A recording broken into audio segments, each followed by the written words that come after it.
നമസ്കാരം. ഇന്നത്തെ പത്രവിശേഷത്തിലേക്ക് എല്ലാവർക്കും സ്വാഗതം. എല്ലാവർക്കും നല്ലൊരു ദിവസം ആശംസിക്കുകയാണ്. നമുക്ക് ആദ്യം മാതൃഭൂമി പരിശോധിക്കാം. മാതൃഭൂമിയുടെ ഒന്നാം പേജാണിത്. ഇന്ന് എല്ലാ പത്രങ്ങളും കൊടുത്തിരിക്കുന്ന മെയിൻ സ്റ്റോറി എന്ന് പറയുന്നത് വിൻഡോസ് ചതിച്ചു എന്നുള്ളത് തന്നെയാണ്. വിൻഡോസ് ചതിച്ചു, വിപണി മുതൽ വിമാനം വരെ നിശ്ചലം, 21,000 വിമാന സർവീസുകളെ ബാധിച്ചു, സൈബർ ആക്രമണമല്ലെന്ന് വിശദീകരണം. മാതൃഭൂമി കൊടുത്തിരിക്കുന്നത് ടെക് ഭീമൻ മൈക്രോസോഫ്റ്റിന് സൈബർ സുരക്ഷ നൽകുന്ന പ്ലാറ്റ്ഫോമായ ക്രൗഡ് സ്ട്രൈക്കിന്റെ പിഴവ് ചീറിപ്പായുന്ന ലോകത്തിന്റെ വേഗം കുറച്ചു. ആഗോളതലത്തിൽ മൈക്രോസോഫ്റ്റ് സേവനങ്ങൾ തടസ്സപ്പെട്ടതോടെ വിവിധ മേഖലകളിലെ ഡിജിറ്റൽ സേവനങ്ങൾ സ്തംഭിച്ചു. ഇന്ത്യൻ സമയം വെള്ളിയാഴ്ച പുലർച്ചെ 3:30 US കമ്പനിയായ ക്രൗഡ് സ്ട്രൈക്കിന്റെ സോഫ്റ്റ്വെയർ പ്രശ്നത്തിൽ മൈക്രോസോഫ്റ്റ് ഓപ്പറേറ്റിംഗ് സിസ്റ്റമായ വിൻഡോസ് നിശ്ചലമായത് എന്ന സ്റ്റോറി വളരെ വിശദമായിട്ട് തന്നെ മാതൃഭൂമി കൊടുത്തിട്ടുണ്ട്. ഇതിന്റെ ടോപ്പ് ഭാഗം എന്ന് പറയുന്നത് അരികെ എത്തട്ടെ അർജുൻ എന്നാണ്. ഇതും എല്ലാ പത്രങ്ങളും ഇന്ന് ഒന്നാം പേജിൽ തന്നെ കൊടുത്തിരിക്കുന്ന സ്റ്റോറിയാണ്. വളരെ പ്രതീക്ഷയോടെ അർജുന്റെ കുടുംബം കാത്തിരിക്കുന്നു. ഇപ്പോഴും രക്ഷാപ്രവർത്തനം തുടരുകയാണ്. 4 നാളായി ഈ പാവപ്പെട്ട മനുഷ്യൻ, കോഴിക്കോട്ടുകാരനായ ഈ മനുഷ്യൻ മണ്ണിനടിയിൽ പെട്ടിട്ട്. അരികെ എത്തട്ടെ അർജുൻ എന്നാണ് പ്രാർത്ഥന. ഉത്തര കന്നഡയിൽ കുന്നിടിഞ്ഞു വീണ് കോഴിക്കോട്ടെ ലോറി ഡ്രൈവറെ കാണാതായി എന്ന ആ വാർത്ത. ഇതിൽ വളരെ പ്രതീക്ഷയോടെ അർജുന്റെ വിവരങ്ങൾ അറിയാനായി കണ്ണാടിക്കലിന്റെ വീട്ടിൽ കാത്തിരിക്കുന്ന അച്ഛൻ പ്രേമൻ തോളിൽ കിടന്നുറങ്ങുന്നത് അർജുന്റെ 2.5 വയസ്സുള്ള മകൻ അയൻ കൃഷ്ണ. ഒരു പടം സഹിതം വളരെ നമ്മൾ ഉള്ളുലയ്ക്കുന്ന ഒരു ദുരന്ത വാർത്തയാണ്. നമ്മളും ആ പ്രാർത്ഥനയിൽ പങ്കുചേരുകയാണ്. അർജുൻ രക്ഷപ്പെട്ട് മടങ്ങി വരട്ടെ എന്ന്. പക്ഷെ എത്രത്തോളം ആ പ്രാർത്ഥനയ്ക്ക് ഫലമുണ്ടാകുന്ന അറിയില്ല. കാരണം 4 നാളായി അർജുനെ കുറിച്ച് ഒരു വിവരമില്ല. മണ്ണിനടിയിലാണ്. ഏതാണ്ട് 10 മീറ്ററോളം ആഴത്തിൽ ഇപ്പോഴും മണ്ണ് കിടക്കുന്നുണ്ട് എന്നാണ് പറയപ്പെടുന്നത്. പിന്നീട് ഒന്നാം പേജിലെ സ്റ്റോറി, തീവണ്ടി യാത്രക്കാരന് കുത്തേറ്റു. ഈ തീവണ്ടി യാത്രക്കിടയിൽ ഉണ്ടാകുന്ന അക്രമ സംഭവങ്ങൾ ഓരോ ദിവസം വർദ്ധിക്കുക തന്നെയാണ്. അതായത് സ്ത്രീകളെ ശല്യം ചെയ്തത് ചോദ്യം ചെയ്ത ഒരു യുവാവിനെയാണ് ഈ അക്രമി ഒരു സ്ക്രൂ ഡ്രൈവർ കൊണ്ട് കുത്തി പരിക്കേൽപ്പിച്ചത്രേ. പരിക്ക് പക്ഷെ അത്ര ഗുരുതരമുള്ളതായിരുന്നില്ല. പക്ഷെ എങ്കിലും സ്ത്രീകളെ ശല്യം ചെയ്യുന്നവരെ ചോദ്യം ചെയ്യുക എന്നുള്ളത് ആരും ചോദ്യം ചെയ്യുന്നതാണ്. ചോദ്യം ചെയ്യുമ്പോൾ അതിന് അക്രമി ഈ സ്ക്രൂ ഡ്രൈവർ എടുത്ത് കുത്തുക എന്ന് പറയുന്ന ഒരു സംഭവമാണ് നടന്നത്. മറ്റൊരു രസകരമായ വാർത്തയുടെ, വീട്ടിലേക്ക് പോകാൻ ബസ് മോഷ്ടിച്ച യുവാവ് അറസ്റ്റിൽ. അത് വളരെ കൗതുകമുണർത്തുന്ന വാർത്തയാണ്. അതായത് വീട്ടിലേക്ക് പോകാൻ ബസ്സില്ല. അപ്പോൾ ഇഷ്ടനെന്ത് ചെയ്തു? അവർ ഒരു KSRTC ബസ് നിർത്തിയിട്ടിരുന്നു. അതിൽ കയറി ബസ് ഓടിച്ച് നേരെ വീട്ടിലേക്ക് പോയി. ഇതിൽ പറയുന്നത്, ഇത് കൊല്ലത്താണ് സംഭവം. വീട്ടിലേക്ക് പോകാൻ ബസ് കിട്ടാത്തതിനെ തുടർന്ന് നിർത്തിയിട്ടിരുന്ന KSRTC ബസ്സുമായി കടന്ന യുവാവ് അറസ്റ്റിലായി. തെന്മല ഉറുകുന്ന് ഒറ്റക്കൽ ആര്യഭവനിൽ ബിനീഷാണ്, 23 വയസ്സാണ് അറസ്റ്റിലായത്. വ്യാഴാഴ്ച അർദ്ധരാത്രിയിലാണ് സംഭവം. ഡിപ്പോയ്ക്ക് സമീപത്തായി ദേശീയപാതയോരത്ത് നിർത്തിയിട്ടിരുന്ന ബസ്സാണ് ഓടിച്ചു കൊണ്ടുപോയത്. പ്രതി ലോറി ഡ്രൈവർ ആണെന്നും മദ്യലഹരിയിലായിരുന്നു എന്നും പോലീസ് പറഞ്ഞു. ഡിപ്പോയ്ക്ക് 150 മീറ്റർ കിഴക്ക് മാറി TB ജംഗ്ഷനിലെ വാഹന പരിശോധന നടത്തിയ ഹൈവേ പോലീസ് ഹെഡ്ലൈറ്റുകൾ തെളിക്കാതെ ദേശീയപാതയിലൂടെ ബസ് വരുന്നത് കണ്ട് സംശയം തോന്നി കൈകാണിച്ച് നിർത്തുകയായിരുന്നു. അങ്ങനെയാണ് പിടികൂടിയത്. പിന്നീട് മറ്റൊരു ചെറിയ രീതിയിലാണ് വാർത്ത കൊടുത്തതെങ്കിലും, ക്ഷേമ പെൻഷൻ വാങ്ങുന്നവരിൽ ആദായ നികുതി അടയ്ക്കുന്നവരും എങ്ങനെയും കാശടിച്ച് മാറ്റുക എന്നുള്ള രീതിയിലുള്ള ആൾക്കാരാണ് നമ്മുടെ ചുറ്റിനുമുള്ളത്. അതായത് ഈ ക്ഷേമ പെൻഷനുകൾ മാസം നിങ്ങൾക്കറിയാലോ 1,600 രൂപ ക്ഷേമ പെൻഷനുകൾ 6 മാസം 5 മാസം കഴിഞ്ഞു 6-ാം മാസത്തിലേക്ക് കടക്കുന്നു, മുടങ്ങിക്കിടക്കുകയാണ്. അത് വാങ്ങാൻ അർഹതയില്ലാത്ത ആൾക്കാർ എന്ന് പറഞ്ഞാൽ ആദായ നികുതി അടക്കുന്നവർ കൂടി ക്ഷേമ പെൻഷൻ ലിസ്റ്റിൽ പെട്ടിരിക്കുന്നു. ഒരുപക്ഷെ ഇത് പാർട്ടിയൊക്കെ അറിഞ്ഞുകൊണ്ട് നടത്തിയതായിരിക്കാം. അല്ലാതെ ഇത്രയും ആൾക്കാരൊന്നും അവർ സ്വയമേവ ചെയ്തതായിരിക്കില്ല. പാർട്ടി ഒരു സഹായം ചെയ്തു കൊടുത്തായിരിക്കും എന്നാണ് നമുക്ക് അനുമാനിക്കാൻ കഴിയുന്നത്. അതായത് പാവപ്പെട്ടവർക്ക് സംസ്ഥാന സർക്കാർ നൽകുന്ന ക്ഷേമ പെൻഷൻ വാങ്ങുന്നവരിൽ ആദായ നികുതി അടയ്ക്കുന്ന ഉയർന്ന വരുമാനക്കാരും അനർഹമായി പെൻഷൻ വാങ്ങുന്ന 10,307 പേരാണ് കേട്ടോ പേരുണ്ടെന്നാണ് കണ്ടെത്തിയത്. സർക്കാരിന് പ്രതിവർഷം 19.78 കോടി രൂപ ആദായ നികുതി അടയ്ക്കുന്ന 1,529 പേരാണ്. 1,529 ആദായ നികുതി അടയ്ക്കുന്ന ആൾക്കാരാണ് ഈ ക്ഷേമ പെൻഷൻ വാങ്ങുന്നത് അത്രേ. മറ്റൊന്ന്, ഭിന്നത രൂക്ഷമാകുന്നു. UP-യിൽ BJP മന്ത്രി രാജിവെച്ചു. ഈ നമ്മുടെ യോഗി ആദിത്യനാഥും മൗലിയുമായിട്ടൊക്കെ ഉള്ള തർക്കം നടന്നുകൊണ്ടിരിക്കുന്നതിനിടെ ഇന്ന് അവിടെ ഉന്നതതല യോഗമൊക്കെ നടക്കുന്നുണ്ട്. അതിന് മുന്നോടിയായിട്ട് UP-യിൽ ഒരു BJP സഹമന്ത്രി രാജിവെച്ചു എന്ന് പറയുന്നു. ജലാശയങ്ങൾ പുനഃസൃഷ്ടിക്കൽ സംസ്ഥാനങ്ങളുടെ ബാധ്യത. സുപ്രീം കോടതിയുടെ ഒരു വേർഡിക്റ്റ് ആണ് കേട്ടോ. ജലാശയങ്ങളൊക്കെ സംരക്ഷിക്കുന്നതിൽ ഓരോ സംസ്ഥാനത്തിനും ഉത്തരവാദിത്തമുണ്ട് എന്ന് ഓർമ്മിപ്പിക്കുകയാണ് സുപ്രീം കോടതി.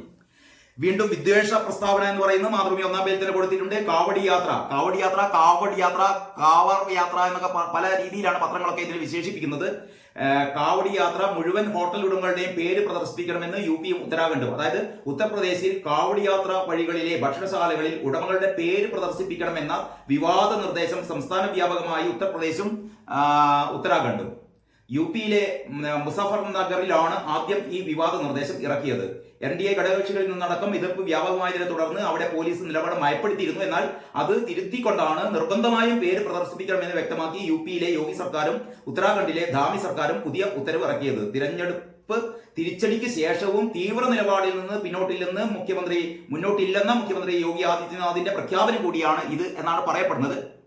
ഇതൊരു മതവിദ്വേഷം ജനിപ്പിക്കുന്ന രീതിയിലാണ് എന്നാണ് പറയപ്പെടുന്നത്. പക്ഷേ സർക്കാർ വൃത്തങ്ങൾ പറയുന്നത്, യോഗി സർക്കാർ പറയുന്നത് ഇത് അക്രമകാരികളെ തിരിച്ചറിയുന്നതിന് വേണ്ടിയിട്ടാണ്. മുമ്പും ഇത്തരത്തിലുള്ള ആക്രമണങ്ങളൊക്കെ ഇത്തരത്തിലുള്ള കടകളുടെ ഭാഗത്തു നിന്നുണ്ടായിരുന്നു. അപ്പോൾ അക്രമികളെ തിരിച്ചറിയുന്നതിന് വേണ്ടിയിട്ടാണ് ഓരോ കടകളുടെ മുമ്പിലും ബോർഡ് പ്രദർശിപ്പിക്കേണ്ടത്. അതല്ലാതെ ഇത് ഹിന്ദുക്കളെയും മുസ്ലിങ്ങളെയും വേർതിരിക്കാനുള്ള ഒരു മാർഗമല്ല എന്നാണ് UP സർക്കാർ പറയുന്നത്.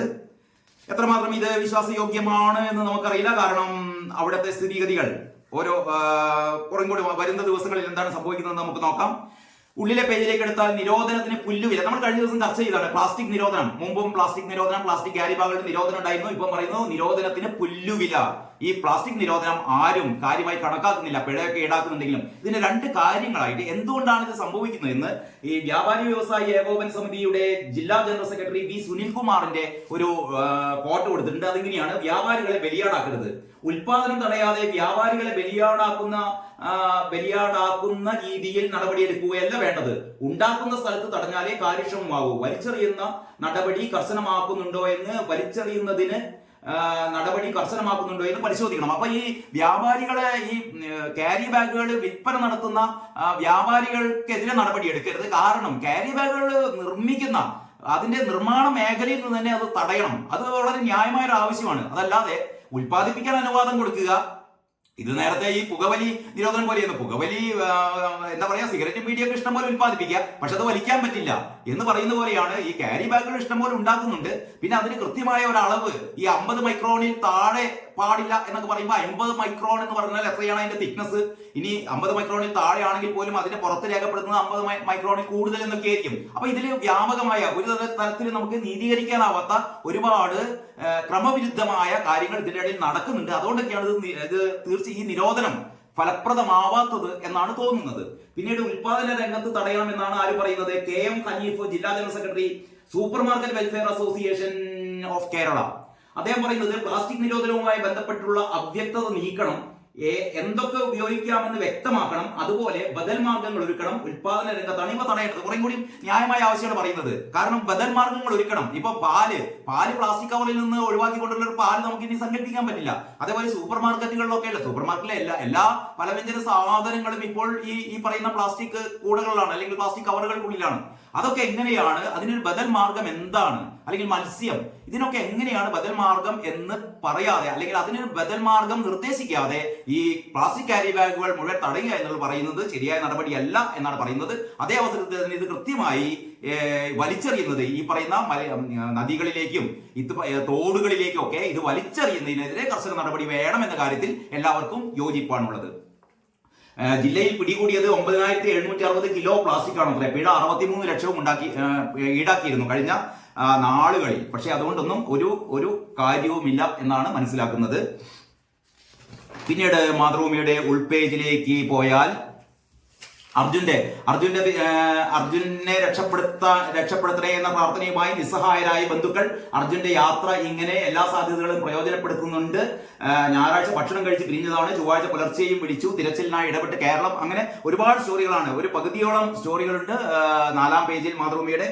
പിന്നീട് ബീച്ച് ആശുപത്രിയിലെ പീഡനം, ഫിസിയോതെറാപ്പിസ്റ്റിനെ സസ്പെൻഡ് ചെയ്തു. അങ്ങനെ ഒരു വാർത്ത കൂടി ഇന്നലെ ഉണ്ടായിരുന്നു. അതായത് ബീച്ച് ആശുപത്രിയിൽ, കോഴിക്കോട് ബീച്ച് ആശുപത്രിയിൽ ഒരു പീഡന ശ്രമം, ഫിസിയോതെറാപ്പിസ്റ്റ് പീഡന ശ്രമം നടത്തി. കോഴിക്കോടിനെ സംബന്ധിച്ചിടത്തോളം നിങ്ങൾക്ക് അറിയാലോ, ICUവിൽ, കോഴിക്കോട് മെഡിക്കൽ കോളേജിലെ ICUവിലെ പീഡന ശ്രമം, ആ പീഡന ശ്രമവുമായി ബന്ധപ്പെട്ട കേസ് ഇപ്പോഴും നടക്കുകയാണ്. ഈ പറയുന്ന ഇരക്ക് അല്ലെങ്കിൽ ഈ അതിജീവിതക്ക് ഇപ്പോഴും നീതി കിട്ടിയിട്ടില്ല. അപ്പോൾ ഈ പീഡനത്തിന് ഇരയാവുന്ന അല്ലെങ്കിൽ പീഡന ശ്രമത്തിന് ഇരയാവുന്ന അതിജീവിതകൾക്കൊന്നും നീതി കിട്ടുന്നില്ല. അതേപോലെയാണ് ഇപ്പൊ ബീച്ച് ആശുപത്രിയിലെ പീഡനം, ഫിസിയോതെറാപ്പിസ്റ്റിനെ സസ്പെൻഡ് ചെയ്തു എന്ന് പറയുന്നു. എത്ര നാളത്തേക്കാണ് സസ്പെൻഷൻ എന്ന് അറിയില്ല, ഈ കേസ് എന്താവും അറിയില്ല. ഈ ICU പീഡനം പോലെ തന്നെ ഇതും ആവിയായി പോകുമോ എന്നും അറിയില്ല. കാരണം ഇങ്ങനെയൊക്കെയാണ്. കാരണം കർശനമായ നടപടികൾ, സ്ത്രീ പീഡകർക്കെതിരെ കർക്കശമായ നടപടികൾ പോലീസിന്റെ ഭാഗത്തുനിന്ന് ഉണ്ടാവുന്നില്ല. പിന്നീട് ഇതിന്റെ എഡിറ്റോറിയൽ പേജിലേക്ക് കടന്നാൽ എഡിറ്റോറിയൽ എന്ന് കൊടുത്തത് നീതിപീഠത്തിന്റെ അകക്കണ്ണ് എന്നുള്ളതാണ്. നീതിപീഠത്തിന്റെ അകക്കണ്ണ് എന്താണ് ആ കാര്യം? അതായത് ആരോപിക്കപ്പെടുന്ന കുറ്റകൃത്യത്തിന്റെ അടിസ്ഥാനത്തിൽ ഒരാളുടെ പേരിൽ ലോക്കൽ പോലീസ് കേസെടുത്തില്ലെങ്കിൽ EDക്ക് ആ വ്യക്തിയുടെ പേരിൽ PMLA ആക്ട് പ്രകാരം കേസ് രജിസ്റ്റർ ചെയ്യാൻ. അങ്ങനെ കഴിഞ്ഞ ദിവസം അങ്ങനെ ഒരു സുപ്രീം കോടതി ഉത്തരവുണ്ടായിരുന്നു. അതായത് ED കേസെടുക്കുന്നതിന് മുമ്പേ ഈ പറയുന്ന അങ്ങനെ ഒരു ക്രൈം നടന്നിട്ടുണ്ട് എന്നുള്ള ഒരു പോലീസ് കുറ്റപത്രം തയ്യാറാക്കണം. എന്നിട്ട് മാത്രം, അതല്ലാതെ പോലീസ് കുറ്റപത്രം ഇല്ലാതെ EDക്ക് നേരിട്ട് പോയിക്കാണ്ട് കേസെടുക്കാൻ പറ്റില്ല, അങ്ങനെ കേസെടുക്കരുത്. അതിനെക്കുറിച്ചാണ് നീതിപീഠത്തിന്റെ അകക്കണ്ണ് എന്ന പേരിലുള്ള മുഖപ്രസംഗം എഴുതിയത്. ഗോപികൃഷ്ണന്റെ ശനിരേഖയുണ്ട്. സ്നേഹക്കട, ഈ കോൺഗ്രസ്സുകാർ സ്നേഹക്കട തുറക്കുകയാണെന്നാണല്ലോ രാഹുൽ ഗാന്ധി പറയാറുള്ളത്. പക്ഷേ ഇതാ കർണാടകയിലെ സ്നേഹ കർണാടക എന്ന് പറഞ്ഞിട്ട് അവിടെ ഈ സ്വദേശികൾക്ക് മാത്രമേ ജോലിയുള്ളൂ എന്ന് പറയുന്ന ഒരു നിയമം അവര് ഇറക്കി കഴിഞ്ഞ ആ ഒരു പശ്ചാത്തലത്തിലാണ്. ഇറക്കി കഴിഞ്ഞിട്ടില്ല, അത് പിന്നെ മരവിപ്പിച്ചു. പക്ഷേ വീണ്ടും അത് പുനഃസ്ഥാപിക്കാനുള്ള നീക്കമൊക്കെ അവിടെ നടക്കുന്നുണ്ട്. അപ്പൊ അതിന്റെയാണ് ഈ കന്നഡിക സംവരണം എന്ന് പറയുന്ന സിദ്ധരാമയ്യയും ശിവകുമാറും ഈ മുട്ടൻ വടികളുമായി നിൽക്കുന്ന കാരിക്കേച്ചറാണ് അല്ലെങ്കിൽ കാർട്ടൂണാണ് ഇവിടെയുള്ളത്. എഡിറ്റോറിയൽ പേജിൽ വെട്ടിച്ചുരുക്കുന്ന സമയങ്ങൾ താഴെ നിർമാല്യം എന്ന ചരിത്രാനുഭവം, ഒരു നമുക്ക് വായിച്ചു പോകാവുന്ന ഒറ്റ ക്ഷണത്തിൽ വായിക്കാവുന്ന വളരെ നല്ലൊരു ആർട്ടിക്കിളാണ് ആലങ്കോട് ലീലാകൃഷ്ണന്റെ നിർമാല്യം എന്ന ചരിത്ര അനുഭവം. MT യുടെ നിർമാല്യം എന്ന സിനിമക്ക് എത്രയാണ് 50 വർഷമല്ലേ? MT വാസുദേവൻ നായർ എഴുതി സംവിധാനം ചെയ്ത നിർമാല്യം ദേശീയ പുരസ്കാരവും സുവർണ മുദ്രയും നേടിയിട്ട് 50 വർഷം പൂർത്തിയാവുകയാണ്. അബ്രവാളികളിൽ കണ്ട ദേശത്ത് 5 പതിറ്റാണ്ട് മുമ്പ് നടന്ന ഷൂട്ടിംഗ് അനുഭവം പങ്കുവെക്കുകയാണ് ആലങ്കോട് ലീലാകൃഷ്ണൻ. ഇപ്പോഴും ഏറെ പ്രസക്തിയുള്ള സിനിമയാണ് ഈ പറയുന്ന നിർമാല്യത്തിലെ ചില രംഗങ്ങളൊക്കെ ഇന്നായിരുന്നെങ്കിൽ എന്തായിരിക്കും സ്ഥിതി എന്ന് പലപ്പോഴും ചർച്ചകളിലൊക്കെ വരാറുണ്ട്. PJ ആന്റണിയുടെ ഏറ്റവും അവിസ്മരണീയമായ കഥാപാത്രം വെളിച്ചപ്പാട് അവസാനം ആ വിഗ്രഹത്തിന് നേർക്ക് കാർക്കിച്ച് തുപ്പുന്നൊരു രംഗമുണ്ട്. അന്നത്തെ കാലത്ത് അത് ഒട്ടും കോളിളക്കൊന്നും ഉണ്ടാക്കിയില്ല. അന്നത്തെ കാലത്ത് ഈ പറയുന്ന പ്രേക്ഷകർ അതിൻ്റെതായ രീതിയിൽ കലാമൂല്യമുള്ള ഒരു സിനിമയുടെ ഭാഗമായ ആ വെളിച്ചപ്പാടിന്റെ മനസ്സിലുള്ള അമർഷവും എന്താ പറയാ ഒരു ഗതികെട്ട അവസ്ഥയും എല്ലാം കൂടി പ്രകടമാകുന്ന തരത്തിലുള്ള അദ്ദേഹത്തിന്റെ ആ പ്രതിഷേധമായ വെളിച്ചപ്പാടിന്റെ പ്രതിഷേധമായിരുന്നു. വിഗ്രഹത്തിന് നേർക്ക് താൻ ഇന്നോളം ഏത് മൂർത്തിക്ക് വേണ്ടിയിട്ടാണോ ഉറഞ്ഞു തുള്ളിയത്, ആ മൂർത്തി തന്നെ കൈവിട്ടതിലുള്ള നിരാശയോടെ ആ വെളിച്ചപ്പാട് ഈ പറയുന്ന വിഗ്രഹത്തിന്റെ മേലേക്ക് കാർക്കിച്ചു തുപ്പുന്ന ആ രംഗമാണ് നമ്മുടെ മനസ്സിലേക്ക് ഓർമ്മ വരുന്നത്. മാത്രവുമല്ല, ഇത് ആ രീതിയിലല്ല നിർമാല്യം വായിച്ചെടുക്കേണ്ടത്. രണ്ടാമത് നിർമാല്യത്തെ നമ്മൾ ഇടകേറി പരിശോധിക്കുമ്പോൾ അതല്ലാത്ത തരത്തിലുള്ള ഒരു വായന കൂടിയുണ്ട്. അതിലേക്ക് ഞാൻ തൽക്കാലം കടക്കുന്നില്ല. അത് വീണ്ടും ഒരിക്കൽ കൂടി കാണുമ്പോൾ അത് മനസ്സിലാകും എന്ന് മാത്രമേ ഓർമ്മിപ്പിക്കുന്നുള്ളൂ. മറ്റൊന്ന്, സർക്കാരിന്റെ മുഖം മിനുക്കാൻ പാർട്ടിയുടെ കർമ്മരേഖ, CPM സർക്കാരിന്റെ മുഖം മിനുക്കാനുള്ള കർമ്മരേഖയുമൊക്കെയായി മുന്നോട്ട് വരികയാണ്. ഇത് സംസ്ഥാന സെക്രട്ടേറിയറ്റ് യോഗത്തിലാണ് കർമ്മരേഖയുടെ പ്രാഥമിക രൂപം തയ്യാറാക്കിയത്. ഞായർ തിങ്കൾ ദിവസങ്ങളിൽ, നാളെ മറ്റന്നാളും നടക്കുന്ന സംസ്ഥാന സമിതിയിലെ ചർച്ചകൾക്ക് ശേഷമായിരിക്കും ഇത് അന്തിമമാക്കുക. ഏതായാലും നയരേഖകളൊക്കെ നല്ലത് തന്നെയാണ്, നടക്കട്ടെ, നമ്മുടെ പാർട്ടി രക്ഷപ്പെടട്ടെ, അത് മാത്രമേ ഉള്ളൂ പ്രാർത്ഥന. കാവടി യാത്ര LDL ഭിന്നത മുറുകി എന്ന് പറയുന്ന ഒന്നാം പേരിൽ നേരത്തെ കൊടുത്തിരിക്കുന്ന സ്റ്റോറിയുടെ തുടർച്ച എന്നുള്ള രീതിയിൽ ഈ വിഷയത്തിൽ ഉത്തരാഖണ്ഡ് സർക്കാർ സമാന നടപടി മുമ്പേ സ്വീകരിച്ചതായി മുഖ്യമന്ത്രി പുഷ്കർ സിംഗ് ധാമി അറിയിച്ചു. ഈ കാവടി യാത്ര ഇപ്പോൾ ഈ NDA സർക്കാരിന്റെ കാലത്ത് മാത്രമല്ല, കാവടി യാത്രയുടെ പരിസരങ്ങളിലുള്ള അല്ലെങ്കിൽ റോഡിന്റെ ഇരുവശത്തുമുള്ള കടകളിൽ ഈ ഉടമകളുടെ പേര് തൂക്കണമെന്നുള്ള നിബന്ധന നേരത്തെ കോൺഗ്രസ് ഭരിച്ചിരുന്ന കാലത്തും UPA സർക്കാരിന്റെ കാലത്തും ഇതൊക്കെ ഉണ്ടായിരുന്നു എന്നാണ് പറയുന്നത്. ഇതിപ്പോ മോദി വരുന്നത് കൊണ്ട് അല്ലെങ്കിൽ യോഗി വരുന്നത് കൊണ്ടുണ്ടായ ഒരു പുതിയ നടപടിയല്ല. ഇതൊക്കെ കേട്ടാൽ അങ്ങനെയാണ് വിചാരിക്കുക. കാരണം ആ രീതിയിലാണ് ഒരു നറേഷൻ ഉണ്ടാകുന്നത്. BJP ഭരിക്കുന്നത് കൊണ്ട് ഇത്തരത്തിലുള്ള ഒരു മുസ്ലിം വിരുദ്ധ നടപടികൾ ഉണ്ടാകുന്നു എന്നുള്ളത് ഇത് നേരത്തെയും ഉണ്ടായിരുന്നു. ഇപ്പൊ ഇത് ആവർത്തിച്ചു എന്ന് മാത്രമേ ഉള്ളൂ. പക്ഷെ ഇത് ശരിയാണോ എന്നുള്ളത്, അവിടെ എന്താണ് അതിന്റെ ക്രമസമാധാന പ്രശ്നം, അതൊക്കെ നോക്കിയിട്ട് മാത്രമേ നമുക്ക് പറയാൻ പറ്റുള്ളൂ. അല്ലാതെ വെറുതെ ഒരു ഹിന്ദു മുസ്ലിം പ്രശ്നം എന്നുള്ള രീതിയിൽ ഇതിനെ കാണരുത്. പിന്നീട് ഈ പ്രധാനപ്പെട്ട വാർത്ത എന്നത് BJP സംസ്ഥാന സംഘടനാ ജനറൽ സെക്രട്ടറിയെ RSS പിൻവലിച്ചു എന്നുള്ള ഒരു വാർത്തയുണ്ട്. വിഭജന ശേഷം മുസ്ലിങ്ങളെ ഇന്ത്യയിൽ അനുവദിച്ചത് തെറ്റായി എന്ന് പറയുന്ന കേന്ദ്രമന്ത്രി ഗിരിരാജ് സിംഗിന്റെ ഒരു വിവാദ പ്രസ്താവനയും കൊടുത്തിട്ടുണ്ട്. ഇതൊക്കെയാണ് മാതൃഭൂമിയുടെ ഉൾപേജുകളുടെ വാർത്ത. TP കേസ് പ്രതികൾക്ക് ശിക്ഷ ഇളവ്, വിവരം ചോർന്നതിൽ അന്വേഷണം തുടങ്ങി. നല്ല രസമാണ്. അതായത് TP കേസ് പ്രതികൾക്ക് ശിക്ഷ ഇളവിന് ശ്രമിച്ചത് തെറ്റായി പോയി എന്നല്ല, TP കേസ് പ്രതികൾക്ക് ശിക്ഷ ഇളവ് ആ വിവരം ചോർന്നു പോയി. അത് പോലീസിൽ നിന്നും ഈ പറയുന്ന ജയിലിൽ നിന്നും ആ വിവരം ചോർന്നു പോയി. ചോർന്നു പോയത് കൊണ്ടാണല്ലോ ഈ മീഡിയക്ക് കിട്ടിയത്, മീഡിയ പ്രശ്നം ഉണ്ടാക്കിയത്. അല്ലെങ്കിൽ ഈ പറയുന്ന TP കേസ് പ്രതികളൊക്കെ 51 വെട്ടിക്കൊന്ന പ്രതികളൊക്കെ ഇപ്പം പിണറായി വിജയൻ എല്ലാവരും പുറത്തിറക്കിയിരുന്നു. നമ്മുടെ വീണ ജോർജ് എല്ലാവരെയും ഹാരമണിയിച്ച് പാർട്ടിയുടെ മുതൽക്കൂട്ടാക്കി മാറ്റുമായിരുന്നു. പക്ഷെ അത് പൊട്ടിപ്പോയത് എന്താന്ന് വെച്ചാൽ ഈ ലിസ്റ്റില് ഈ ജയിലിൽ നിന്ന് മോചിപ്പിക്കാൻ പോകുന്ന സ്പെഷ്യൽ കൺസിഡറേഷൻ കൊടുക്കുന്ന ഈ പ്രതികളുടെ ലിസ്റ്റില് ഈ TP കേസ് പ്രതികളുമുണ്ട് എന്ന് പറഞ്ഞാൽ ഹൈക്കോടതി പറഞ്ഞതാണ് ഇവർക്ക് ഇരട്ട ജീവപര്യന്തം നൽകിയതാണ്. 20 വർഷം കഴിയാതെ, ഏറ്റവും മിനിമം 20 വർഷം കഴിയാതെ ഇവരെ പുറത്തിറക്കരുത് എന്ന് കോടതി കർശന നിർദ്ദേശം നൽകിയതാണ്. പക്ഷേ നമ്മുടെ സഖാക്കന്മാർക്ക് അതൊന്നും തൃപ്തിയാവില്ല. കാരണം ഈ പറയുന്ന ക്രിമിനൽ സംഘത്തെ എത്രയും പെട്ടെന്ന് വിട്ട് കിട്ടിയേ ഇവർക്കും മതിയാവൂ. ഇപ്പൊ സുപ്രീം കോടതിയിൽ ഇതിനു വേണ്ടിയിട്ടുള്ള അപ്പീലൊക്കെ കൊടുത്തിട്ടുണ്ടല്ലോ. അത് അതിൻ്റെതായ വഴിക്ക് നീങ്ങട്ടെ. ഏതായാലും അന്വേഷണം നടക്കുകയാണ്. എങ്ങനെയാണ് ചോർന്നത് എന്നത് നല്ല രസമാണ്. റെയിൽവേ സ്റ്റേഷനുകളിലെ അടിയന്തര ശുശ്രൂഷ മുറി വരുന്നു. മറ്റൊരു വളരെ പോസിറ്റീവ് വാർത്തയാണ്. റെയിൽവേ സ്റ്റേഷനുകളിൽ അടിയന്തര ശുശ്രൂഷ മുറി വരുന്നു. അതായത് റെയിൽവേ സ്റ്റേഷനുകളിൽ ഈ ട്രെയിൻ യാത്രക്കാരായ പാസഞ്ചേഴ്സിന് എന്തെങ്കിലും ഒരു ശാരീരിക അസ്വാസ്ഥ്യം ഉണ്ടെങ്കിൽ ഈ റെയിൽവേ സ്റ്റേഷനിൽ തന്നെ അതിനുള്ള ആരോഗ്യ പരിപാലന കേന്ദ്രങ്ങൾ റെയിൽവേ സ്റ്റേഷനിൽ, മിക്കവാറും റെയിൽവേ സ്റ്റേഷനുകളൊന്നും ഇല്ല, ഏതോ ചുരുക്കം ചില റെയിൽവേ സ്റ്റേഷനുകൾ മാത്രമേ ഉള്ളൂ. അത്തരത്തിൽപ്പെട്ട അടിയന്തര ശുശ്രൂഷ മുറികൾ റെയിൽവേ സ്റ്റേഷനുകളിലൊക്കെ സ്ഥാപിക്കാൻ പോകുന്നു എന്ന് പറയുന്ന ഒരു വളരെ പോസിറ്റീവായ ഒരു വാർത്തയാണ്. അങ്ങനെ എത്രയും പെട്ടെന്ന് ഉണ്ടാവട്ടെ എന്ന് നമുക്ക് പ്രതീക്ഷിക്കാം. ഇത്രയുമാണ് മാതൃഭൂമിയുടെ പ്രധാനപ്പെട്ട വാർത്തകൾ. നമുക്ക് മലയാള മനോരമയിലേക്ക് കടക്കാം. മലയാള മനോരമയുടെ 1-ാം പേജ് ഇങ്ങനെയാണ്: അടിച്ചുപോയി ഗൈസ്. കുറേ കൂടിയും ജനകീയമായ ടൈറ്റിലാണ് കൊടുത്തത്. അതായത് സോഫ്റ്റ്വെയർ തകരാർ, ലക്ഷക്കണക്കിന് കമ്പ്യൂട്ടറുകൾ നിശ്ചലമായി, അടിച്ചുപോയി ഗൈസ്. ചരിത്രത്തിൽ തന്നെ വൻ IT സമരം ബാധിച്ചത് മൈക്രോസോഫ്റ്റ് വിൻഡോസ് ഉപയോക്താക്കളെ. 1500-ലേറെ വിമാന സർവീസുകൾ റദ്ദാക്കി. ബാങ്കുകളെയും ഓഹരി വിപണിയെയും ബാധിച്ചു. ആ രീതിയിലാണ് വാർത്ത കൊടുത്തത്. ഏറ്റവും ടോപ്പ് ബാർ മാതൃഭൂമി കൊടുത്ത പോലെ തന്നെ ഉള്ളിലുണ്ട് ഒരു വീടിന്റെ പ്രതീക്ഷ. കുറേ കൂടി നല്ല തലക്കെട്ടാണിത്. ഉള്ളിലുണ്ട് ഒരു വീടിന്റെ പ്രതീക്ഷ മണ്ണിനടിയിൽ കിടക്കുകയാണ്. മണ്ണിടിച്ചിൽപ്പെട്ട ലോറിക്കും ഡ്രൈവർക്കുമായി തിരച്ചിൽ, കാണാതായിട്ട് 4 ദിവസം.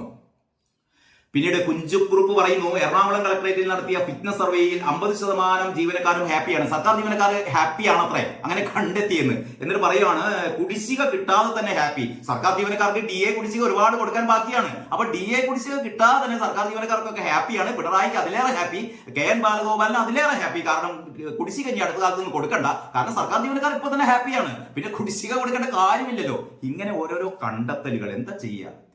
ജൂലൈ 1-ന് ശേഷമുള്ള എല്ലാ അപ്പീലുകളും ന്യായ സംഹിത പ്രകാരം ഹൈക്കോടതി എന്ന് പറയുന്ന വാർത്തയുണ്ട്. അതായത് പുതിയ ക്രിമിനൽ നടപടി ചട്ടങ്ങൾ അനുസരിച്ച്, പുതിയ ഈ ക്രിമിനൽ ലോ അനുസരിച്ചുള്ളതായിരിക്കും ഇനിയുള്ള അപ്പീൽ നടപടികളും. അതിന്റെ ആ രീതിയിലായിരിക്കണം എന്നുള്ളതാണ് ഈ വാർത്ത. ഉള്ളിലേക്ക് കടന്നാൽ കണ്ണീരിന്റെ 4 രാപ്പകലുകൾ. മനോരമ ഏതാണ്ട് ഒരു ഫുൾ പേജ് തന്നെ, അല്ലെങ്കിൽ ഒരു 3/4 പേജോളം നമ്മുടെ ഈ പറയുന്ന മണ്ണിനടിയിലായി പോയ അർജുന്റെ കുടുംബത്തെ, അർജുന്റെ ഭാര്യ, ഒരു ദുരന്ത ചിത്രം നമ്മളെയൊക്കെ മനസ്സലിയിപ്പിക്കുന്ന ഒരു ചിത്രമാണ്. അർജുന്റെ ഭാര്യ കൃഷ്ണപ്രിയ കണ്ണാടിക്കല്ല് വീട്ടിൽ, മകൻ അയാൻ കൃഷ്ണ സമീപം, അച്ഛന്റെ പടമുണ്ട്. നമുക്ക് പ്രാർത്ഥിക്കാൻ മാത്രമേ കഴിയൂ, മറ്റെന്താണ്. അർജുന്റെ ജീവൻ രക്ഷപ്പെടട്ടെ എന്ന് പ്രാർത്ഥിക്കുന്നു. നമുക്ക് ഉള്ളിലെ പേജിലേക്ക് പോയാൽ, വനിതാ സഹകരണ സംഘത്തിൽ 7 കോടിയുടെ വെട്ടിപ്പ്. വീണ്ടും സഹകരണ സംഘങ്ങളിൽ വെട്ടിപ്പ് കഥ തുടരുകയാണ്. വാസവൻ മന്ത്രി ഇതൊക്കെ അറിയുന്നുണ്ടോ എന്നാണ് ചോദിക്കാനുള്ളത്. നിക്ഷേപ തട്ടിപ്പിൽ 3 പരാതികൾ കൂടി, പ്രതികളെ കസ്റ്റഡിയിൽ വാങ്ങുമെന്ന് പറയുന്ന ഉള്ളിൽ മറ്റൊരു സ്റ്റോറി കൂടിയുണ്ട്. ഇനി സഹമന്ത്രി രാജിവെച്ചു, UP-ൽ വിമത നീക്കം ശക്തം. നേരത്തെ നമ്മൾ മാതൃഭൂമി പറഞ്ഞപ്പോഴും പറഞ്ഞല്ലോ, സഹമന്ത്രി രാജിവെച്ചു, UP-ൽ വിമത നീക്കം ശക്തം. കുറേ കൂടിയും വിശദമായ വാർത്തയാണ്. കാത്തുനിന്ന് മടുത്തപ്പോൾ ബസ് തട്ടിയെടുത്ത് വീട്ടിലേക്ക് യുവാവ് പിടിയിൽ. മനോരമയുടെ ഉൾപേജിലാണ് വാർത്ത കൊടുത്തത്. ബസ് കാത്തുനിന്ന് മടുത്തപ്പോൾ കിട്ടിയ KSRTC ബസ്സും എടുത്തിട്ട് പ്രതി പോയി. അത് തന്നെ. പ്രസംഗത്തിലുടനീളം ഉമ്മൻചാണ്ടിയെ പ്രകീർത്തിച്ച് മുഖ്യമന്ത്രി. വളരെ കൗതുകമുള്ള സ്റ്റോറിയാണ്. പ്രതിസന്ധിയിലും തകരാതെ മുന്നോട്ട് പോയ ഒരാൾ പിണറായി വിജയൻ മരണശേഷം ഉമ്മൻചാണ്ടിയെ പ്രകീർത്തിക്കുന്നു. ആ മനുഷ്യനെ വേട്ടയാടി ജീവിതം തകർത്ത സഖാക്കളിൽപ്പെട്ട മുൻപന്തിയിലുള്ള സഖാവാണ് ഇപ്പോൾ കണ്ണീർ വാർക്കുന്നത്. മുഖ്യമന്ത്രിയുടെ വാക്കുകളാണ്. രോഗത്തിന്റെ മൂർധന്യത്തിലും ചിരിക്കുന്ന മുഖവുമായി നിലകൊണ്ട മുൻ മുഖ്യമന്ത്രി ഉമ്മൻചാണ്ടി അതിജീവന പോരാട്ടത്തിന്റെ കാര്യത്തിൽ ഉത്തമ മാതൃക തീർത്താണ് വിടവാങ്ങിയതെന്ന് മുഖ്യമന്ത്രി പിണറായി വിജയൻ പറഞ്ഞു. കാപട്യം നിറഞ്ഞ വാക്കുകളാണ്. വളരെ ദൈർഘ്യമേറിയ പ്രസംഗമാണ്. സമയം കിട്ടുന്നവർക്കൊക്കെ മനോരമയിലെ പ്രസംഗം ഒന്ന് വായിച്ച് സായുജ്യമടയാം. അത്രയേ പറയുന്നുള്ളൂ. ഇനി മനോരമയുടെ എഡിറ്റോറിയലാണ്. എഡിറ്റോറിയൽ എന്താണ്? മാലിന്യത്തിലിടയുന്ന പാവം കേരളം. മാലിന്യത്തിലിടയുന്ന പാവം കേരളം. മാലിന്യ നിർമ്മാർജ്ജനത്തിൽ നമുക്കെന്നും തോൽവി. തോൽക്കാൻ മാത്രം ചന്തുവിന്റെ ജീവിതം. തോൽവിക്ക് മാത്രം എന്നൊക്കെ പറയുന്ന പോലെ തോൽക്കാൻ മാത്രമാണ് മാലിന്യം എന്ന് തോൽക്കാൻ തോറ്റു കൊടുക്കുകയാണ്. കാരണം കർശന നടപടിയെടുത്താൽ ഒരു തോൽവിയുമില്ല. ഇത് വളരെ വളരെ വളരെ ഗൗരവമുള്ള ഒരു എഡിറ്റോറിയൽ പേജാണ്. കാരണം ഏറ്റവും ടോപ്പിൽ തന്നെ സക്കറിയുടെ പ്രതിവാര പങ്ക്തിയുണ്ട്. വിഴിഞ്ഞത്തെ കപ്പലും വെറും 2 മലയാളികളും എന്ന് പറഞ്ഞ ഒരു വളരെ വളരെ എന്താ പറയാ ചിന്തോദ്ദീപകമായ ഒരു ലേഖനം എന്ന് പറയാം. സക്കറി പറയുന്നത് എന്താണെന്നറിയോ? വിഴിഞ്ഞത്തെ കപ്പലെത്തിയപ്പോൾ തുറമുഖത്തിന്റെ പിതൃത്വം അവകാശപ്പെട്ട് പാർട്ടികൾ തമ്മിൽ എന്തായിരുന്നു പിടിവലി? നമ്മളൊക്കെ കണ്ടതാണല്ലോ. കപ്പൽ വന്നപ്പോൾ അത് ആരുടെ പിതൃത്വം? സഖാക്കൾ പറയുന്നു ഞങ്ങളുടേത്, കോൺഗ്രസ്സുകാർ പറയുന്നു ഞങ്ങളുടേത്, BJP-കാർ പറയുന്നു ഞങ്ങളുടേത്. പക്ഷേ ഒരു പാവം തൊഴിലാളി മാലിന്യത്തോട്ടിൽ മുങ്ങി മരിച്ചപ്പോൾ, ഒരു പാവം മനുഷ്യൻ 42 മണിക്കൂർ ലിഫ്റ്റിൽ കുടുങ്ങിയപ്പോൾ ഒളിച്ചോടാനായിരുന്നു എല്ലാവർക്കും താല്പര്യം എന്ന് സക്കറിയ ചൂണ്ടിക്കാട്ടുന്നു. പിന്നീട് ശരീരഗന്ധം എന്ന തിരിച്ചറിയൽ കാർഡ് എന്നാണ് സയൻസ് ബ്ലോക്കിലെ ഡോക്ടർ സുരേഷ് സി പിള്ളയുടെ വളരെ വളരെ ഇതും കൗതുകമാർന്ന ഒരു ലേഖനമാണ്. അതായത് ഓരോ വ്യക്തിയുടെയും വിയർപ്പിന്റെ ഗന്ധം, ആ വിയർപ്പിന്റെ ഗന്ധം എങ്ങനെയാണ് കേസന്വേഷണത്തെ സഹായിക്കുന്നത്. അതിന്റെ തുടക്കം തന്നെ വായിച്ചു പോകുന്ന ഒരു തുടക്കമാണ് കേട്ടോ. മിമിക്രി ആർട്ടിസ്റ്റ് ആയിരുന്ന കൊല്ലം സുധിയുടെ ശരീരഗന്ധം പെർഫ്യൂമാക്കി ലക്ഷ്മി നക്ഷത്ര അത് സുധിയുടെ ഭാര്യ രേണുവിനെ സമ്മാനിച്ചത് വാർത്തകളിൽ ഇടം നേടിയിരുന്നു. ഓരോ മനുഷ്യനും ഓരോ ഗന്ധമുണ്ട് എന്ന് പറഞ്ഞിട്ടാണ് തുടക്ം. സുധിയുടെ അറിയാലോ, മിമിക്രി താരം സുധി വാഹനാപകടത്തിൽ മരണമടഞ്ഞത്. സുധിയുടെ ഈ പറയുന്ന ലക്ഷ്മി നക്ഷത്ര ആങ്കർ ചെയ്യുന്ന ആ പറയുന്ന നർമ്മ രസം തുളുമ്പുന്ന പരിപാടിയിലെ അംഗമായിരുന്നു ഈ പറയുന്ന സുധിയുടെ ഭാര്യ രേണുവിന് ലക്ഷ്മി നക്ഷത്ര ഒരു പെർഫ്യൂം സമ്മാനിച്ചു. ആ പെർഫ്യൂം എന്ന് പറയുന്നത് ഈ സുധിയുടെ വിയർപ്പിന്റെ ഗന്ധമുള്ളതായിരുന്നു. ആ വാർത്ത ഞാൻ കണ്ടില്ല, ശ്രദ്ധയിൽ പെട്ടിട്ടില്ലായിരുന്നു. അങ്ങനെ ഒരു വാർത്ത, ആ വാർത്തയെ തുടർന്നിട്ടാണ്, അല്ലെങ്കിൽ വാർത്ത പറഞ്ഞുകൊണ്ടാണ് ഈ പറയുന്ന ലേഖനം ആരംഭിച്ചിരിക്കുന്നത്. പിന്നെ രക്ഷാപ്രവർത്തനത്തിന് വൻ സന്നാഹം, വൈകി ഒടുവിൽ ഊർജിതം, ചിത്രം സഹിതം. മനോരമ അങ്ങനെയാണല്ലോ, വളരെ കൃത്യമായ മാപ്പ് സഹിതം, വളരെ കൃത്യമായ ഫോട്ടോ സഹിതം, കൃത്യമായ രേഖകൾ സഹിതമാണ് ആ ദുരന്തത്തിന്റെ ചിത്രം, അർജുന്റെ ആ ദുരന്തത്തിന്റെ ചിത്രം വെച്ചിരിക്കുന്നത്. വീട് കാത്തിരിക്കുന്ന ഒരു ഫോൺ വിളിക്കായി. അർജുൻ ആ പറയുന്ന മണ്ണിനടിയിൽ നിന്ന് അർജുനനെ ജീവനോടെ തിരിച്ചു കിട്ടിയെങ്കിൽ ഒരു ഫോണിനായി കാത്തിരിക്കുകയാണ് കുടുംബം. പിന്നീട് ഈ വാചകമേള, ഈ ആഴ്ചക്കാഴ്ചക്ക് നമ്മുടെ മനോരമയിൽ പെട്ടുള്ള വാചകമേളയിൽ 1-2 കാര്യങ്ങൾ, വളരെ പ്രസക്തമായ കാര്യങ്ങളുണ്ട്. ഒന്ന് കെ വേണുവിന്റെ, ഒരുപാട് കാര്യങ്ങൾ, എല്ലാ കാര്യങ്ങളും വളരെ പ്രസക്തം തന്നെയാണ്. എങ്കിലും കെ വേണുവിന്റെ ഒരു നിരീക്ഷണമുണ്ട് കേട്ടോ. ലോകത്തിലെ ബഹുഭൂരിപക്ഷം കമ്മ്യൂണിസ്റ്റ് പാർട്ടികളും ജനാധിപത്യ പാർട്ടികളായി സ്വയം മാറുകയും തൊഴിലാളി വർഗ സർവാധിപത്യം കൈയൊഴുകുകയും ചെയ്തു.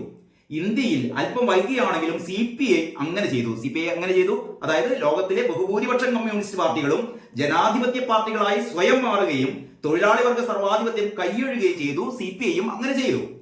എന്നാൽ CPM തൊഴിലാളി വർഗ സർവാധിപത്യ ലക്ഷ്യം നിലനിർത്തുന്നു. പാർട്ടിയാണ് പരമപ്രധാനമെന്നും പാർട്ടിയെ സംരക്ഷിക്കാൻ എന്തും ചെയ്യാം എന്നുമുള്ള അന്ധമായ പാർട്ടി ബോധം പ്രവർത്തകരിൽ വേരൂന്നുകയും ചെയ്യുന്നു. അങ്ങനെ 51 വെട്ടും അതുപോലുള്ള ക്രൂരതകളും ചെയ്യാൻ കരുത്ത് നൽകുന്നതാണ് ഈ അന്ധമായ പാർട്ടി ബോധമാണ്. ഇങ്ങനെ ഈ പറയുന്ന ക്രൂരകൃത്യം ചെയ്യാൻ സഖാക്കളെ പ്രേരിപ്പിക്കുന്നത് ഈ പറയുന്ന ഒരു ബോധമാണ്. തൊഴിലാളി വർഗ സർവാധിപത്യത്തിന്റെ പാർട്ടിയാണ് ഞങ്ങളുടേത്, ജനാധിപത്യ പാർട്ടിയല്ല. കെ വേണുവിന് ഇത് പറയാനുള്ള എല്ലാവിധ അധികാരങ്ങളുമുണ്ട്. അതുകൊണ്ട് തന്നെ വേണു അത് ചൂണ്ടിക്കാട്ടുന്നു. സഖാക്കൾ തിരുത്തുമെങ്കിൽ വേണുവിനല്ല നല്ലത്, അത് സഖാക്കൾക്ക് നല്ലത് എന്ന് മാത്രമേ പറയാനുള്ളൂ CPM സഖാക്കളോട്. അങ്ങനെ നമ്മൾ മനോരമ കഴിഞ്ഞു, ദേശാഭിമാനിയിലേക്ക് കടക്കാം. ദേശാഭിമാനി കാത്തിരിക്കുന്നു കേരളം, മെയിൻ സ്റ്റോറിയാണ്. ഈ പറയുന്ന അർജുന്റെ മടങ്ങിവരവിനായിട്ടുള്ള പ്രാർത്ഥനയിൽ ദേശാഭിമാനിയും പങ്കുചേരുന്നു. 3 സെർച്ച് കമ്മിറ്റി കൂടി സ്റ്റേ. ഗവർണർക്ക് കഴിഞ്ഞ ദിവസം മെയിൻ സ്റ്റോറി ആയിരുന്നു ഈ ഗവർണറുടെ സെർച്ച് കമ്മിറ്റിക്ക് വിലക്ക്. ഇപ്പതാ 3 സെർച്ച് കമ്മിറ്റികൾക്ക് കൂടി സ്റ്റേ എന്ന് പറയുന്ന വാർത്തയാണ് സെക്കൻഡ് മെയിൻ ആയിട്ട് കൊടുത്തത്. വിൻഡോസ് തുറന്നില്ല, ലോകം സ്തംഭിച്ചു എന്നുള്ള വാർത്ത അത് കഴിഞ്ഞിട്ടാണ് കൊടുക്കുന്നത്. മഴയുടെ തീവ്രത കുറഞ്ഞു എന്ന് പറയുന്നു. പ്രതിപക്ഷം സഹകരിക്കണം മാലിന്യ നീക്കത്തിന് എന്ന് പറയുന്ന MP രാജേഷിന്റെ ഒരു ഫോട്ടോ സഹിതം കൊടുത്തിരിക്കുന്ന വാർത്തയുണ്ട്. ദിനോസാറിന്റെ അസ്ഥികൂടം വിറ്റത് 373 കോടി രൂപയ്ക്ക്. എന്നൊക്കെയാണ് ദേശാഭിമാനി ഒന്നാം പേജിൽ വാർത്ത കൊടുത്തത്. ദേശാഭിമാനിയുടെ അതിന്റെ ഇടയ്ക്ക് ഉള്ളിലെ പേജിലേക്ക് കടക്കുമ്പോൾ എഡിറ്റോറിയൽ പേജിന് മുമ്പ് തന്നെ തീരദേശ ഹൈവേയിൽ ബീച്ച് ടൂറിസം കുതിക്കും. നമ്മുടെ റിയാസിന് ഒരു ഹൈപ്പ് നൽകുന്ന ഒരു വാർത്തയാണ്. തീരദേശ ഹൈവേയിൽ ബീച്ച് ടൂറിസം കുതിക്കുന്നു എന്ന് പറയുന്ന ഒരു വാർത്ത കൊടുത്തിട്ടുണ്ട്. പിന്നെ എഡിറ്റോറിയൽ എന്തിനെ കുറിച്ചാണ്? ഭീകര ആക്രമണങ്ങളിൽ വിറങ്ങലിച്ച് ജമ്മു കാശ്മീരും ഭീകര ആക്രമണങ്ങളിൽ വിറങ്ങലിച്ചിരിക്കുന്നു. അത് നരേന്ദ്രമോദി സർക്കാരിന്റെ കെടുകാര്യസ്ഥത എന്ന് ആയിരിക്കണം ഇതിൽ പറഞ്ഞത്, ഞാൻ ഊഹിക്കുന്നു.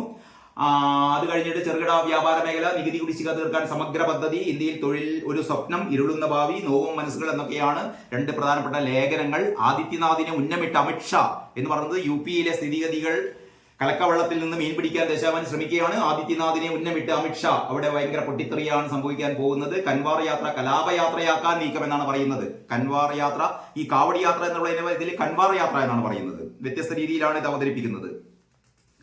ബൈഡൻ പിന്മാറിയേക്കെന്ന് പറയുന്നു. പലസ്തീൻ ഐക്യദാർഢ്യം കേസുകൾ പിൻവലിക്കണം. CPM പറയുന്നു പലസ്തീൻ ഐക്യദാർഢ്യം കേസുകൾ പിൻവലിക്കണം. നല്ലത് തന്നെ.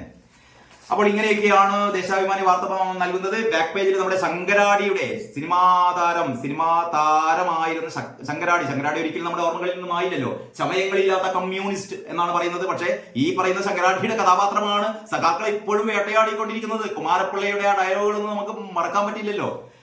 ജന്മശതാബ്ദി സമ്മേളനം ശങ്കരാടിയുടെ ജന്മനാടായ ചെറായിയിൽ സാംസ്കാരിക വകുപ്പിന്റെ നേതൃത്വത്തിൽ 20-ന് നടക്കും എന്ന് പറയുന്ന ശങ്കരാടിയുടെ ഒരു ഓർമ്മക്കുറിപ്പ് ജോയിയുടെ അമ്മക്ക് സർക്കാർ ധനസഹായം കൈമാറിയെന്ന വാർത്തയുണ്ട്. കേരളമുദിയിലേക്ക് കിടക്കാം. കേരളമുദിയുടെ വാർത്ത സോഫ്റ്റ്വെയർ അപ്ഡേഷൻ പണിപറ്റിച്ചു, കമ്പ്യൂട്ടർ കൂട്ടമരണം, സ്തംഭിച്ച് ലോകം എന്നുള്ളതൊക്കെയാണ്. ഏറ്റവും ഭീകരമായ രീതിയിൽ തന്നെയാണ് ആ വാർത്ത കൊടുത്തിരിക്കുന്നത്. കാരണം അങ്ങനെ കൊടുക്കേണ്ടതാണ്. കാരണം എല്ലാം ഇപ്പോൾ വിൻഡോസ് അടിസ്ഥാനപ്പെടുത്തിയിട്ടാണല്ലോ നമ്മുടെ എല്ലാവരുടെയും ജീവിതം മുന്നോട്ട് നീങ്ങുന്നത്.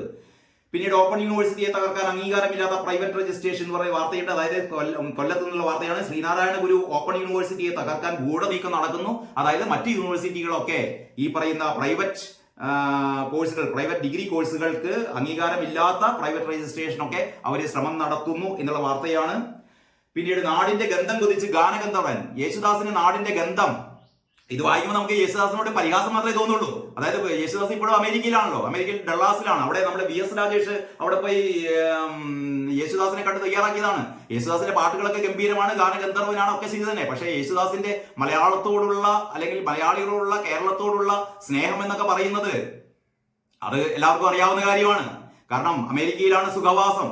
കേരളം അദ്ദേഹത്തിന് പിടിക്കുന്നില്ല. അദ്ദേഹത്തിന് കേരളത്തിൽ വരാൻ പറ്റുന്നില്ല എന്നാണ് പറയുന്നത്. വേറെ ആരും കേരളത്തിലേക്ക് വരുന്നില്ലല്ലോ അമേരിക്കയിൽ നിന്ന്. ഇങ്ങനെ കുറെ ജാട പാർട്ടീസ് ഉണ്ട്.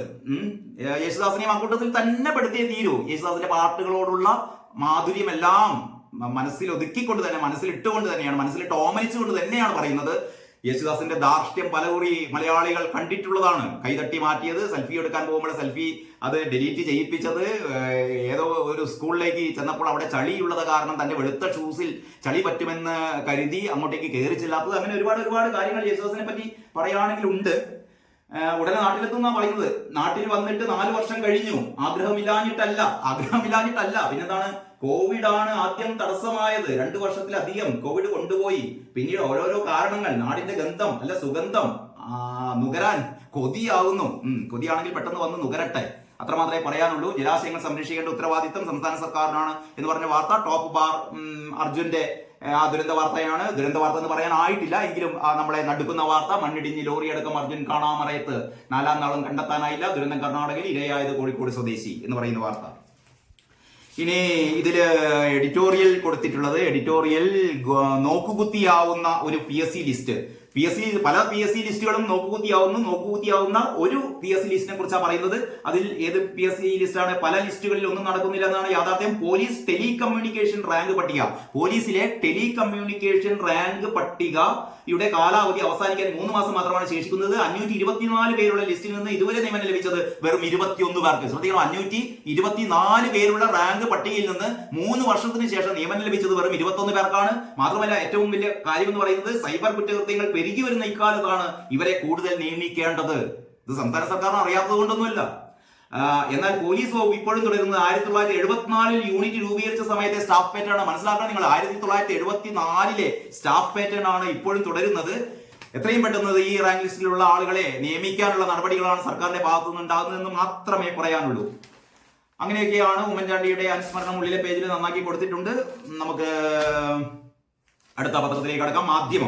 മാധ്യമത്തിന്റെ ഒന്നാം പേജ്, എനിക്ക് തോന്നുന്നു എനിക്ക് ഇന്ന് ഇഷ്ടപ്പെട്ട പേജ് മാധ്യമത്തിന്റെ ഒന്നാം പേജാണ്. കാരണം എല്ലാ വാർത്തകളും ഈ അതിയായ ഒരു എന്താ പറയാ, ഒരു മേക്കപ്പ് ഇട്ട വാർത്തകളൊന്നും അല്ലാതെ തന്നെ വളരെ ഗൗരവത്തോടെ ഓരോ വാർത്തകളെയും സമീപിച്ച പത്രം മാധ്യമമാണ്. വിൻഡോസിൽ അടഞ്ഞ ലോകം, ആ തലക്കെട്ട് തന്നെ വളരെ കൗതുകം നടത്തുന്ന തലക്കെട്ടാണ്. വിൻഡോസിൽ അടഞ്ഞ ലോകം. സാധാരണ വിൻഡോസ് ലോകത്തെ തുറക്കുകയാണ് ചെയ്യുക, പക്ഷേ വിൻഡോസിൽ അടഞ്ഞ് ലോകം. വിമാനത്താവളങ്ങളുടെയും ആശുപത്രികളുടെയും ബാങ്കുകളുടെയും അടക്കം പ്രവർത്തനം തടസ്സപ്പെട്ടു എന്ന് പറയുന്ന ഒരു ഡെക്ക്.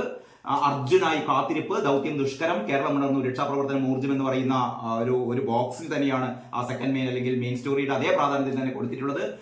ഇന്നു മുതൽ മഴയുടെ ശക്തി കുറയും, വയനാട് ജില്ലയിൽ നിന്ന് അവധി, നീറ്റ് ചോർച്ച, MBBS വിദ്യാർത്ഥിനി അറസ്റ്റിൽ, നീറ്റ് UG മാർക്ക് ഇന്ന് പ്രസിദ്ധീകരിക്കും, പോലീസ് റാങ്ക് ലിസ്റ്റിൽ ഗുരുതര വീഴ്ച, ശാരീരിക അളവെടുപ്പിൽ പരാജയപ്പെട്ട 12 ഉദ്യോഗാർത്ഥികൾ ലിസ്റ്റിൽ. ഏറ്റവും പ്രധാനപ്പെട്ട വാർത്തയാണ്. PSC ഒരു പ്രശ്നവും PSC ഇല്ല, വളരെ വളരെ ശുദ്ധമായ PSC എന്നൊക്കെയാണ് പറയുന്നത്. ഉദ്യോഗാർത്ഥികളെ ഒഴിവാക്കി തിരുത്തൽ വിജ്ഞാപനം ഇറക്കിയിരിക്കുകയാണ് PSC. ആരൊക്കെയോ ചെയ്ത ഒരു കുതന്ത്രമാണ് ഈ PSC റാങ്ക് ലിസ്റ്റിൽ. ഇങ്ങനെ ഗുരുതരമായ വീഴ്ചയല്ല, ഗുരുതരമായ ക്രമക്കേടാണ് നടത്തിയത്, അല്ലെങ്കിൽ കുത്തിത്തിരിപ്പാണ് നടത്തിയത്. ടെല്ലവീവിൽ ഡ്രോൺ ആക്രമണം, ഒരാൾ കൊല്ലപ്പെട്ടു. ഹൂതി ആക്രമണത്തിൽ ടെല്ലവീവിൽ ഒരാൾ കൊല്ലപ്പെട്ട വാർത്തയും ഒന്നാം പേജിൽ കൊടുത്തിട്ടുണ്ട്. ഇതൊക്കെയാണ് മാധ്യമത്തിന്റെ പ്രധാനപ്പെട്ട വാർത്തകൾ. ഇനി നമുക്ക് മാധ്യമത്തിന്റെ ഉള്ളിലെ പേജിൽ പോയാൽ KSRTC ബസ് അടിച്ചു മാറ്റി വീട്ടിൽ പോയ ലോറി ഡ്രൈവർ പിടിയിൽ എന്ന് പറയുന്ന വാർത്ത ഉള്ളിലെ പേജിലുണ്ട്. മഴത്തണുപ്പിനൊപ്പം പനിച്ചൂടും. മഴത്തണുപ്പ് ഒരു ഭാഗത്ത്, പനിച്ചൂട് മറ്റൊരു ഭാഗത്ത്, പകർച്ചവ്യാധികൾ പെരുകുന്നു എന്ന് പറയുന്ന വാർത്ത. ഈ വാർത്തയിലൊന്നും ഇല്ല. ഞാനിപ്പോ ഈ ഏറ്റവും പുതിയ വാർത്ത എന്ന് പറയുന്നത് കോഴിക്കോട് വീണ്ടും നിപ്പയുടെ ആക്രമണം. കഴിഞ്ഞ വർഷമായിരുന്നു ഏതാണ്ട് 4 പേർക്ക് നിപ്പ ബാധിച്ചത്. പക്ഷെ എന്തോ വളരെ ഗുരുതരാവസ്ഥയിലേക്ക് നിപ്പ പോയില്ല. ഇപ്പോഴും നിപ്പയുടെ ഉറവിടം നമുക്ക് മനസ്സിലായിട്ടില്ല. വീണ്ടും ഇതാ മറ്റ് പകർച്ചവ്യാധികളുടെ കൂടെ നിപ വൈറസ് ബാധിച്ച ഒരാളെ കോഴിക്കോട് മെഡിക്കൽ കോളേജ് ആശുപത്രിയിൽ പ്രവേശിപ്പിച്ചു എന്നാണ് ഏറ്റവും ഒടുവിൽ കിട്ടുന്ന വിവരം. അത്ര ഗുരുതരാവസ്ഥയിലല്ല എന്നും പറയുന്നു. ഇത് കൺഫേം ചെയ്യാൻ വേണ്ടിയിട്ട് സ്രവം പരിശോധനയ്ക്ക് അയച്ചിരിക്കുകയാണ്. കേരളീയരെ മൊത്തം എന്താ പറയാ നടുക്കിയ ഒരു വാർത്തയായിരുന്നു ആ നിപയുടെ ഈ പറഞ്ഞ പകർച്ചവ്യാധി. പക്ഷേ ആദ്യത്തെ പ്രാവശ്യമാണ് ഗുരുതരമായത്, രണ്ടാം പ്രാവശ്യം ഗുരുതരമായില്ല. ഇപ്രാവശ്യം എന്താകും എന്ന് നമുക്ക് അറിയില്ല. ഏതായാലും ഗുരുതരാവസ്ഥയിൽ നിന്ന് പോകരുതേ എന്ന് പ്രാർത്ഥിക്കാൻ മാത്രമേ നമുക്കാവുന്നുള്ളൂ. പൗരത്വം ഒരു മരണാനന്തര ബഹുമതി എന്നുള്ള രീതിയിലാണ് മാധ്യമത്തിന്റെ എഡിറ്റോറിയൽ ഉള്ളത്. അപ്പോൾ മാധ്യമത്തിന്റെ ഉള്ളിലെ പേജിലെ വാർത്തകൾ അത്ര നേരത്തെ നമുക്ക് എല്ലാ പത്രങ്ങളിലും കൊടുത്ത പോലെ തന്നെയുള്ള വാർത്തകൾ തന്നെയാണ് ഉള്ളിലെ പേജിലുള്ളത്. കാവട് റൂട്ടിൽ ഭക്ഷണശാല ഉടമകളുടെ പേരുകൾ പ്രദർശിപ്പിക്കണം, പോലീസ് ഉത്തരവിന് പിന്നാലെ യോഗിയും. ആ വാർത്ത ഒന്നുകൂടി ഒന്ന് കത്തിച്ചു കൊടുത്തിട്ടുണ്ട് മാധ്യമം. സ്വാഭാവിക മാധ്യമം അങ്ങനെ കൊടുക്കില്ല. മുസ്ലിം വോട്ടിന് CPM-ഉം മുഖ്യമന്ത്രിയും നിലവാരമില്ലാതെ ഇടപെടുന്നു. മുസ്ലിം വോട്ടിന് വേണ്ടിയിട്ട് CPM-ഉം മുഖ്യമന്ത്രിയും നിലവാരമില്ലാതെ ഇടപെടുന്നു K. സുരേന്ദ്രൻ. അങ്ങനെ ഒരു വാർത്ത കൂടിയുണ്ട്. അപ്പോൾ ഇത്രയുമാണ് നമ്മുടെ ഈ 5 പത്രങ്ങൾ, മാധ്യമവും കേരള കൗമുദിയും ഈ ദേശാഭിമാനിയും മാതൃഭൂമിയും മനോരമയും ഒക്കെ അവലോകനം ചെയ്തപ്പോൾ നമുക്ക് മനസ്സിലാവുന്നത്. ഏതായാലും എല്ലാവർക്കും ഒരിക്കൽ കൂടി നല്ലൊരു ദിവസം ആശംസിക്കുകയാണ്. നമുക്ക് ബാക്കി നാളെ പത്രങ്ങളിലേക്ക് കടക്കാം. ഓക്കെ, എല്ലാവർക്കും നന്ദി, നമസ്കാരം.